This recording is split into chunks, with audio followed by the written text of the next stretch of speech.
বেদবাণীর চিঠিগুলো যা আমাদের কাছে অমৃত এবং যা আমাদের প্রত্যেক দিনের জন্য অত্যন্ত জরুরি, সেই বেদবাণীর আজকে 328 নম্বর চিঠিটা পড়ার চেষ্টা করছি। এটা হচ্ছে 144 নম্বর পাতার।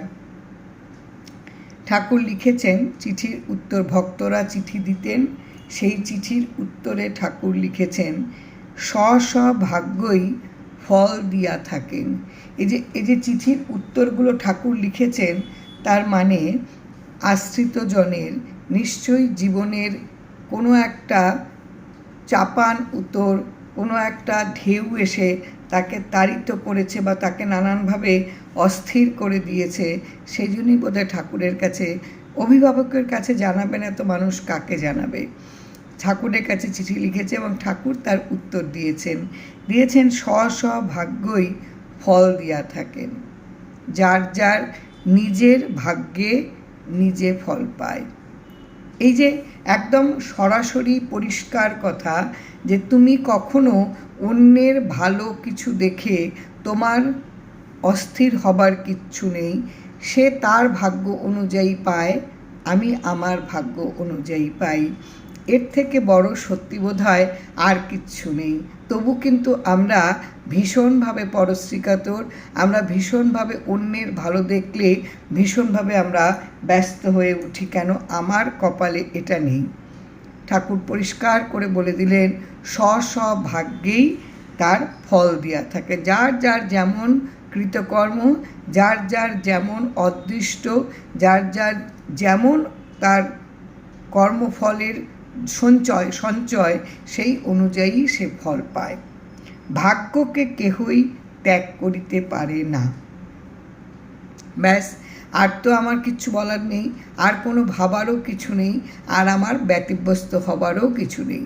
আমার প্রতিদিন প্রতি মুহূর্তে যাই আমার জীবনে হোক না কেন, এ আমার ভাগ্য অনুযায়ী হচ্ছে, এটা মানতে আমার কোনো অসুবিধে নেই, কেননা এটা ঠাকুরের কথা, ঠাকুর বলে দিয়েছেন, এবং এটাকে পরিবর্তন করার মতনও ক্ষমতা কারণ নেই।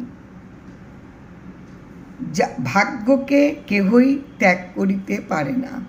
যেমন তার ভাগ্য তেমন তার প্রাপ্তি, এটাকে কেউ তাকে বর্জন করতে পারে না। এটা হবেই প্রত্যেকের জীবনে, যার যেমন ভাগ্য তার তেমনভাবেই হবে। সাহস, বল, ভরসা ভাগ্য হইতেই উৎপন্ন হয়।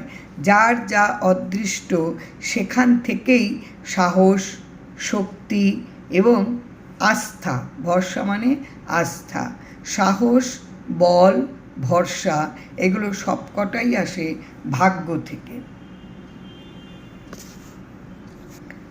সবই যার যার ভাগ্য থেকে উৎপন্ন হয়। দেহ, গেহ, সমাজ প্রভৃতি সকলই ভাগ্যের ফলিত হয়। ভাগ্যে আমার যা এই যে মানে ভাগ্যটাকে মানতে হয় এই কারণেই যে কারোর শরীর এক এক রকমের গড়ন থাকে, এক এক ধরনের শারীরিক বৈশিষ্ট্য থাকে, এক এক ধরনের শারীরিক সুস্থ অসুস্থতা থাকে, সবটাই ভাগ্যের।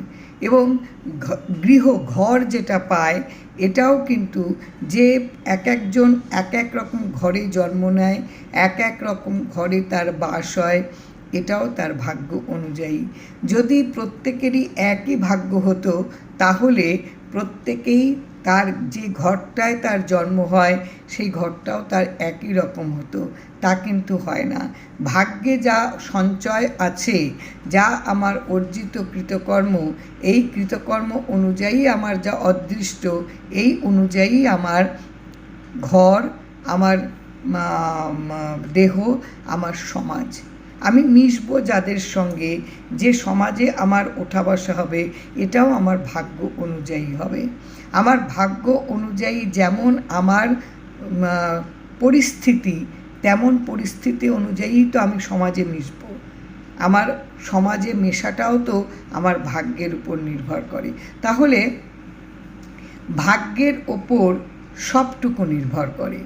আমার প্রতিদিনের যাপন, আমার সাহস, আমার বল, আমার ভরসা, আমার দেহ, আমার গৃহ, আমার সব কিছু যা ভাগ্যে আছে সেই ভাগ্য অনুযায়ী আমাকে মেনে নিতে হবে। এর বাইরে আর কিচ্ছু হবার কোনো ক্ষমতা নেই। পৈতৃক বৃত্ত রক্ষা করার চেষ্টা করাই ধর্ম। যেমন আমার ভাগ্য অনুযায়ী আমার যেমন অবস্থা এবং আমি পিতৃদত্ত যা কিছু আমার আছে, আমি যা পেয়েছি, এটাকেই আমি রক্ষা করব, এটাই আমার ধর্ম হতে হবে। এর বাইরে আমি আর কিচ্ছু পাওয়ার অধিকারী নই। ওই ভাগ্য নিয়ে আমি আসিনি। আমি যদি ভাগ্য আমার থাকে, আমি একেবারে উচ্চবিত্ত ঘরে আমার জন্ম, আমি সেখান থেকে কখনো একেবারে নিম্নে আমার আসাটাও সম্ভব না। ভাগ্য অনুযায়ী আমার ওখানেই বসত এবং ওটাকেই নিয়ে আমার রক্ষা করাটাই হচ্ছে আমার ধর্ম।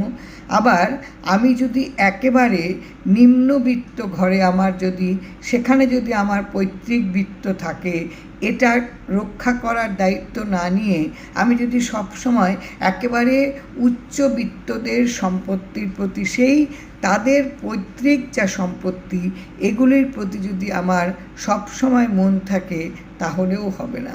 এবং এই সবটাই হচ্ছে ভাগ্য অনুযায়ী হয়, সম্পূর্ণটা ভাগ্য অনুযায়ী হয়। সত্যকে সর্বশক্তিমান মনে করবে। ঠাকুর বারবার তার বেদবাণীর প্রত্যেকটা চিঠির মধ্যে তিনি এই কতগুলি কথা তিনি বারে বারে তিনি প্রত্যেক আশ্রিত জনেদের একেবারে মনের মধ্যে গেঁথে দিয়েছেন। তোমার প্রারব্ধ যা, তোমার ভাগ্য যা, এটা তোমাকে ভোগ করতে হবে। এটাই সত্য, এটাই ধর্ম, এটার সবচেয়ে বেশি শক্তি। এর বাইরে আর কোনো শক্তি নেই। যা সত্য তা তোমাকে মানতেই হবে। সত্যটা কি? সত্য হচ্ছে তোমার যা ভাগ্যে আছে, এর বাইরে তুমি কখনো কিচ্ছু পেতে পারো না। বৃথা তুমি লাফালাফি করবে, বৃথা তুমি দৌড়োদৌড়ি করবে, বৃথা তুমি চঞ্চল হবে, কিন্তু আলটিমেট যা তোমার ভাগ্যে আছে সেটুকুই তোমার হবে। এর বাইরে তোমার আর কিচ্ছু হবে না, কিচ্ছু হবে না এর বাইরে। ভাগ্য বন্টনকারী সত্য হইতেই হইয়া থাকে। এই যে ভাগ্যটা যখন ভাগ হয়, এই ভাগ হয় একেবারে সত্য ওপর ভিত্তি করেই এই ভাগ্যটাকে ভাগ হয়। আমার যদি সঞ্চিত কর্মফল একেবারেই বাজে থাকে, একদমই ভালো না থাকে, তাহলে আমার কখনো যখন বন্টন হবে, সেই বন্টনের মধ্য দিয়েই কিন্তু তা প্রকাশ পাবে আমার ভাগ্যটা কেমন। অনেক সময় দেখা গেছে যে তার ভাগ্য অনুযায়ী যে ঘরেই তার জন্ম হোক না কেন, ভাগ্যটা তার ভালো থাকায় প্রতি মুহূর্তটাই তার যেন সুন্দরভাবে সে চলে যেতে পারে। সব সময় যে তোমার অর্থ, সম্পদ, ঐশ্বর্য, বৈভব এইটাই তোমার একমাত্র শান্তির আকর, শান্তির উৎপাদন কেন্দ্র, তা কিন্তু নয়। তোমার ভাগ্যটা হচ্ছে তোমার প্রতি মুহূর্তের যে তোমার একটা শান্ত ভাব তোমাকে সবসময় তুমি রক্ষা করতে পারবে, চঞ্চলতা আসবে না। এই জিনিসটাকে যদি তোমার মধ্যে থাকতে পারে, এটা হচ্ছে তোমার ভাগ্য অনুযায়ী প্রাপ্তি। তোমার প্রচুর অর্থ, প্রচুর ধন, প্রচুর সম্পদ আছে, কিন্তু পরিস্থিতি তোমার এমন ভাগ্য অনুযায়ী এমন একটা পরিস্থিতির মধ্যে তুমি পড়লে, যখন ভাগ্য বন্টন হলো, এমনভাবে তোমার বন্টনের বেলাটায় এমন হলো, সব থাকতেও তুমি রোজ নানান যন্ত্রণা ভোগ করছো, নানান তাড়না ভোগ করছো। অনেকে ভাগ্যবশত জন্ম থেকেই বিকলাঙ্গ থাকে, অসুস্থ থাকে। এই যে ঠাকুর বলছেন ভাগ্য অনুযায়ী দেহ গেহ সব পেয়ে থাকে, এগুলো কিন্তু সবটাই ভাগ্য অনুযায়ী বন্টন হয়। এটা একেবারে সত্যের উপর ভিত্তি করে এটা হয়, এটা নিয়ে কিন্তু কখনো চিন্তা করবার নেই। যাহা ভাগ্যে আছে তাহা সর্বত্রই সমানভাবে ঘটিয়া থাকে। যা আমার ভাগ্যে আছে সেটা সব সময় সমানভাবে বন্টন হয়, কখনো এই বন্টনে অসমান ভাব থাকবে না। আমার যা ভাগ্যে আছে আমি সেই অনুযায়ী পাবো, এর একটু কমও পাবো না, আমি এর একটু বেশিও পাবো না। আমি যাই, যতই দৌড়োদৌড়ি করি, যতই যাই করি না কেন, আমি কখনোই তার একটু বেশিও পাবো না। আবার আমি যদি একেবারে নিরাসক্তভাবেও বসে থাকি যে আমার কোনো কিছুর প্রতি লোভ নেই, কোনো কিছুর প্রতি আমার আকাঙ্ক্ষা নেই, আসক্তি নেই, তাহলেও আমার ভাগ্য অনুযায়ী আমার যা প্রাপ্তি আমি সেই অনুযায়ী পাবো। এই ক্ষেত্রগুলিতে আমাকে কিন্তু মেনে বুঝতে হবে, আমাকে মানতে হবে। আমি যদি বুঝতে পারি, আমি যদি সবসময় সেগুলোকে মেনে চলতে পারি, তাহলে কিন্তু আমার অস্থিরতা কখনো আমাকে একেবারে তাড়িত করে বেড়াবে না। আমি যদি এই ঠাকুরের এই যে কথাগুলো, ঠাকুরের এই আদেশ, এই যে তার যে ভগবানের মুখ থেকে, তার যে প্রত্যেকটা বাণী, ভগবানের বাণীগুলোকে যদি, প্রত্যেকটা কথাকে যদি আমরা নিয়ে লালন করতে পারি এবং তাকে নিয়ে যদি বসত করতে পারি, তাহলে বোধহয় আমরা প্রতিদিন প্রতি মুহূর্তে আমাদের যে এই যে নানান উৎপীড়ন মনের, এখান থেকে কিন্তু আমরা উদ্ধার পেতে পারি। কেননা আমাদের মনের মধ্যে যাই আসুক না কেন অস্থির করে তুলতে পারবে না। কেননা আমরা এখনও সাধনা করে সেই স্টেজে পৌঁছতে পারিনি যে আমার কোনো চাওয়া নেই, আমার কোনো আকাঙ্ক্ষা নেই, আমার কোনো আসক্তি নেই। এই জায়গাগুলিতে এখনও আমরা আসতে পারিনি। আমারও পেতে ইচ্ছে করে, আমারও আকাঙ্ক্ষা থাকে, কামনা থাকে, বাসনা থাকে, কিন্তু যদি বেদবাণী প্রতি মুহূর্তে আমার মনকে সবসময় একেবারে বেদবাণীর প্রত্যেকটা শব্দ নিয়ে আমার যাপন হয়, তাহলে আমাকে উৎপীড়িত করতে পারবে কম। আমি বুঝতে পারবো, আমি মানতে পারবো, আমি জানবো এটা আমার ভাগ্যে নেই। যা আমার ভাগ্যে নেই তা আমি লড়াই করেও পাবো না। আমি কারো কাছ থেকে ছিনিয়ে নিলেও আমি তা ভোগ করতে পারবো না। আর আমার যেটা ভাগ্যে আছে, আমি যদি কোণেও বসে থাকি এবং কোনো দিকে যদি আমি লক্ষ্য না করি, আমার ভাগ্য অনুযায়ী কিন্তু সেটা আমার কাছে এসেই পড়বে।